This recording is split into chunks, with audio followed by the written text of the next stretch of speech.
Good morning बच्चों। आज हम कक्षा 10 साइंस 10वां चैप्टर मानव नेत्र तथा रंग बिरंगा संसार के बारे में अध्ययन करेंगे। इसके पहले हम जो लेसन पढ़े प्रकाश परावर्तन तथा अपवर्तन, उसमें हम लेंस के बारे में पढ़ा, अपवर्तन के बारे में पढ़ा।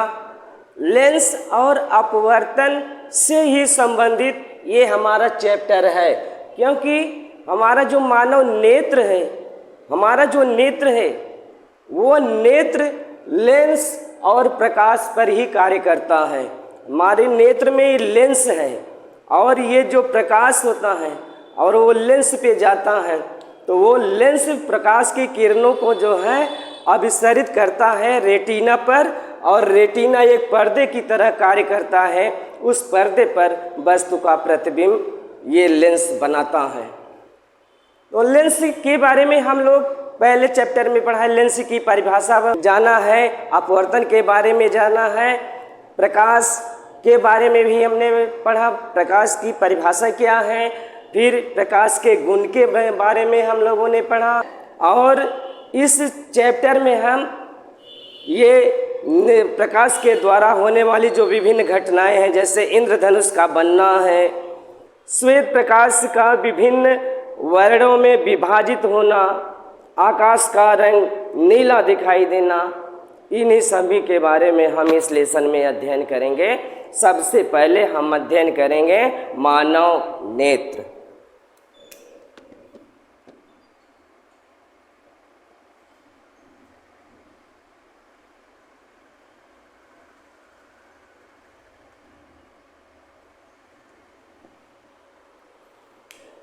नेत्र, हम लोगों के शरीर में 5 संवेदी अंग होते हैं, 5 ज्ञानेंद्रियां होती हैं या 5 संवेदांग होते हैं। और वो संवेदांग जैसे हैं आँख, कान, नाक, जीवा, त्वचा। इन 5 संवेदांगों से हम वस्तु की पहचान कर लेते हैं। हम वस्तु की पहचान चख के कर सकते हैं, स्पर्श करके कर सकते हैं।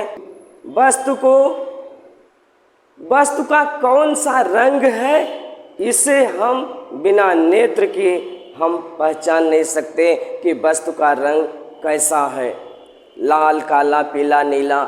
इसको हम बिना नेत्र के बता ही नहीं सकते कि वस्तु का रंग क्या होता है। तो ये हमारा जो नेत्र है, इसीलिए तो इस लेसन का नाम दिया गया है रंग बिरंगा संसार। ये हमारे चारों ओर का जो वातावरण है, जो हमारे चारों ओर की प्रकृति है, ये एकदम रंग बिरंगी अद्भुत संरचना इसकी है। और इस अद्भुत संरचना रंग बिरंगे संसार को देखने में हमारा ये नेत्र हमारी मदद करता है। इसलिए हमारे 5 संवेदी अंगों में सबसे महत्वपूर्ण अंग हमारा ये नेत्र होता है। यह हमारा नेत्र फोटोग्राफिक कैमरे की भांति कार्य करता है। नेत्र हमारा ये गोल होता है। इस नेत्र जो गोल होता है, इसका जो व्यास होता है लगभग 2.3 सेंटीमीटर होता है। नेत्र हमारा गोल होता है, इसका जो व्यास होता है 2.3 सेंटीमीटर होता है।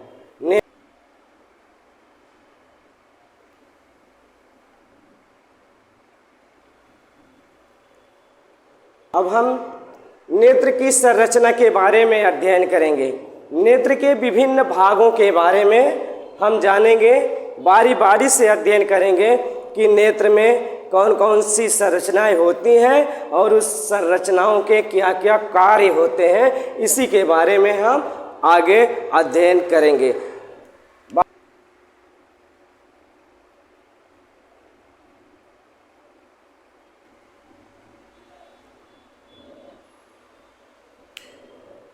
यह है नेत्र के संरचना का ये आंतरिक भाग है।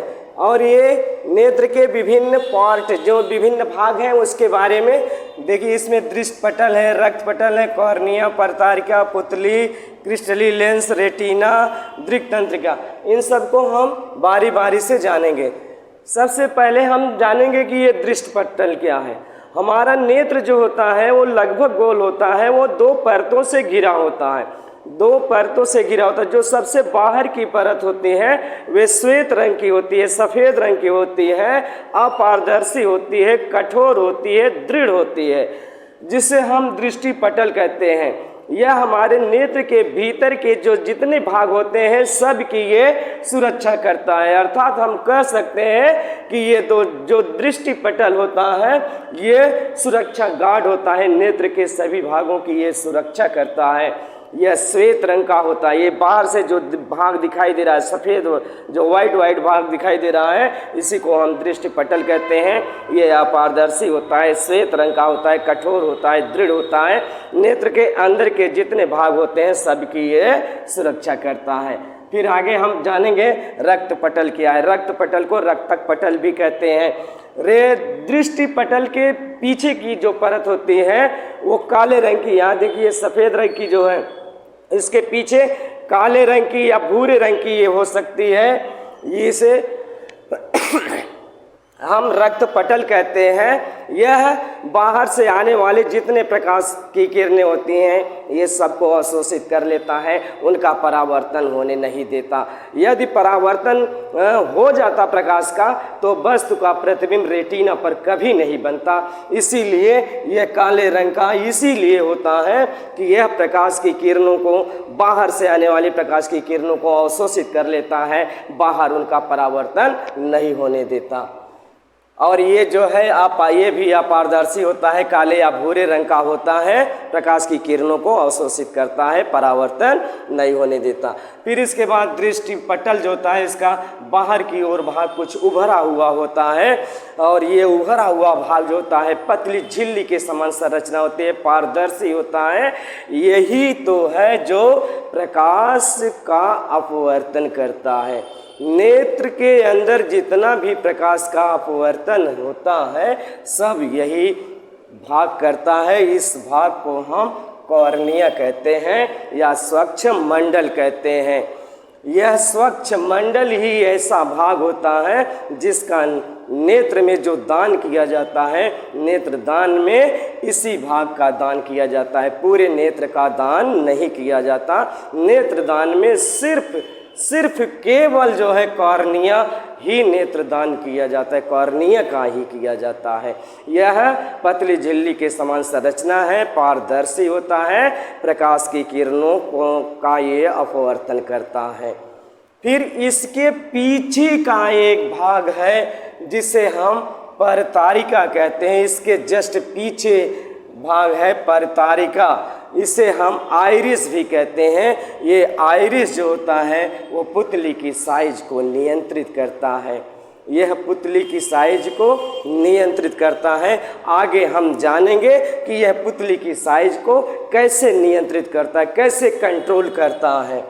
तो सबसे जाने हम ये पुतली किसे कहते हैं। हमारे नेत्र में एक सूक्ष्म गोल संरचना दिखाई देती है, गोल छिद्र होता है जिसे हम पुतली कहते हैं। इसी पुतली से जो है प्रकाश लेंस पर जाता है, पुतली के ही द्वारा पुतली मार्ग बनाती है प्रकाश अंदर लेंस पे जाने के लिए। ये पुतली उतने ही प्रकाश को अंदर जाने देती है जितने प्रकाश की आवश्यकता होती है, बाकी के प्रकाश किरणों को जो है वो वापस कर देती है।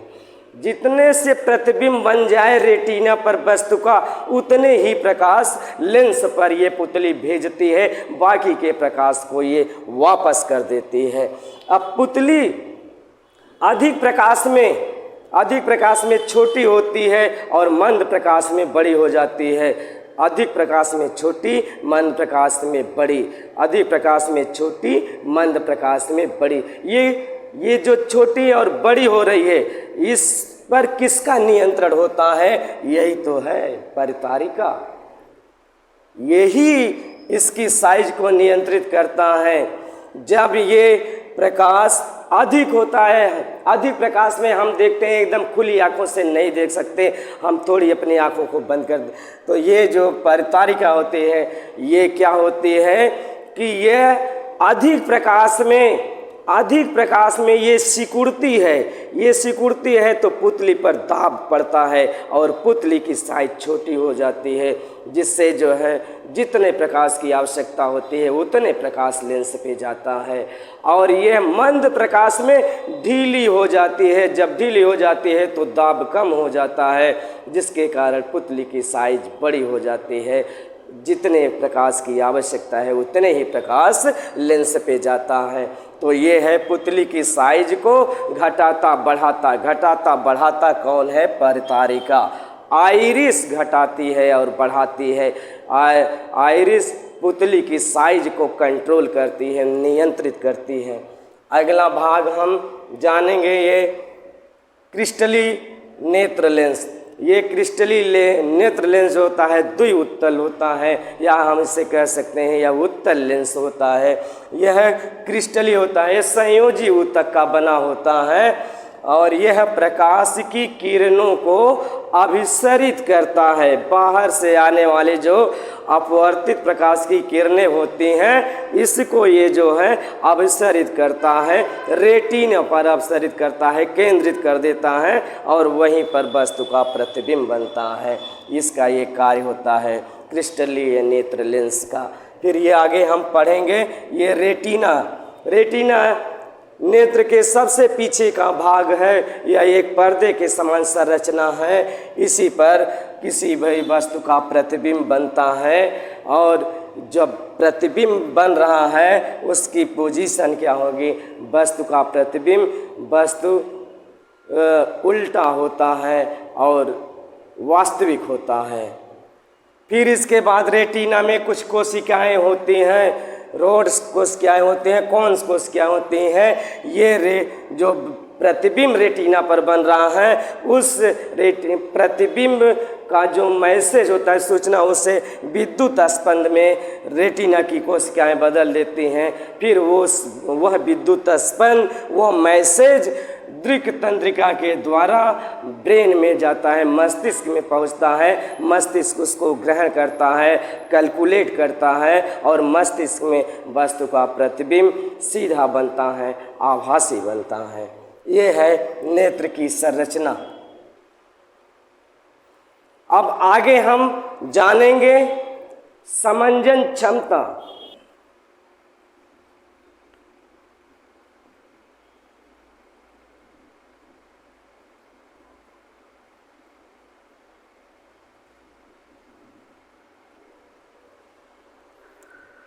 समंजन क्षमता किसे कहते हैं, इसी के बारे में हम जानेंगे। ये समंजन क्षमता क्या है?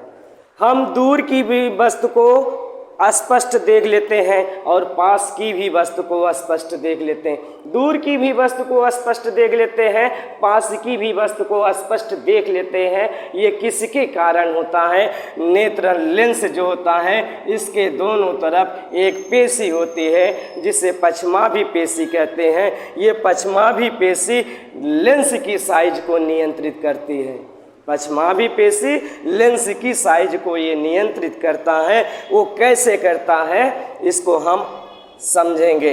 ये जब हम दूर की वस्तु को देखते हैं, दूर की वस्तु को जब देखते हैं तो ये पछमाभी पेशी जो होती है वो शिथिल हो जाती है, लेंस हमारा पतला हो जाता है और फोकस दूरी लेंस की बढ़ जाती है, जिससे दूर की वस्तु को हमें अस्पष्ट दिखाई देती है। और जब पास की वस्तु को देखते हैं तब ये पछमाभी पेशी सिकुड़ती है। जब सिकुड़ती है तब लेंस पर दाब पड़ता है। उस दाब के कारण ये लेंस छोटा होता है, वक्रता बढ़ जाती है, फोकस दूरी घट जाती है, जिसके कारण वस्तु हमें स्पष्ट दिखाई देती है। ये जो लेंस की फोकस दूरी घट रही है, बढ़ रही है, घट रही है, बढ़ रही है, ये है घटाने और बढ़ाने का कार्य ये पछमाभी पेशी पर निर्भर है। ये सिकुड़ती है और फैलती है, सिकुड़ती है, फैलती है, जिसके कारण ये क्रिस्टलीय लेंस की फोकस दूरी घटती है और बढ़ती है। और ये लेंस जो होता है वो अपनी फोकस दूरी को घटाता है और बढ़ाता है, घटाता है और बढ़ाता है। इसी समायोजन को ही हम समंजन क्षमता कहते हैं। जब नेत्र लेंस अपनी फोकस दूरी को घटाए और बढ़ाए, फोकस दूरी को घटाए और बढ़ाए, इसी समायोजन को ही हम समंजन क्षमता कहते हैं। अब जो ये क्रिस्टली लेंस होता है, इसकी कुछ सीमाएं होती हैं जिससे वस्तु हमें स्पष्ट दिखाई देती है, चाहे वो दूर की वस्तु हो चाहे पास की वस्तु हो, उसकी एक सीमा होती है। अगर उस सीमा के पार या कम अगर है तो वस्तु हमें स्पष्ट नहीं दिखाई देगी लेकिन धुंधला दिखाई देगी। तो इस क्रिस्टली लेंस की जो न्यूनतम दूरी होती है, अल्पतम दूरी जो होती है वो 25 सेंटीमीटर होती है। 25 सेंटीमीटर तक हम किताब पर लिखा हुआ आसानी से पढ़ लेंगे। अगर 25 से हमने 24 किया, 23 किया, 22 किया तो वो लिखा हुआ शब्द हमें धुंधला दिखाई देगा, वो चेवटा दिखाई देगा, हमें स्पष्ट नहीं दिखाई देगा, हम आसानी से उसको नहीं पढ़ सकते। इसलिए जो ये क्रिस्टली लेंस होता है, नेत्र लेंस होता है, इसकी अल्पतम दूरी जो होती है या न्यूनतम दूरी जो होती है या अस्पष्ट दृष्टि की न्यूनतम दूरी जो होती है वो 25 सेंटीमीटर होती है। और नेत्र लेंस की अधिकतम जो दूरी होती है वो अनंत होती है, अनंत होती है। अधिकतम दूरी नेत्र लेंस की अधिकतम दूरी अनंत और न्यूनतम दूरी 25 सेंटीमीटर होती है। अब आगे हम जानेंगे मोतियाबिंद किसे कहते हैं।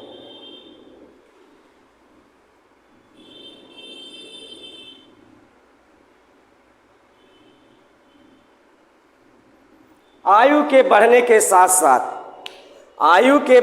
साथ साथ ये जो हमारा लेंस होता है, लगभग 50-55 की अवस्था में ये जो लेंस होता है धुंधला हो जाता है, दुधिया हो जाता है, धुंधला और दुधिया हो जाता है, जिसके कारण वस्तु हमें स्पष्ट दिखाई नहीं देती। इस रोग को ही हम मोतियाबिंद कहते हैं। यह रोग आसानी से दूर किया जा सकता है शल्य चिकित्सा के द्वारा या ऑपरेशन के द्वारा लेंस को साफ कर दिया जाता है, पुनः फिर से वस्तु हमें स्पष्ट दिखाई देने लगती है।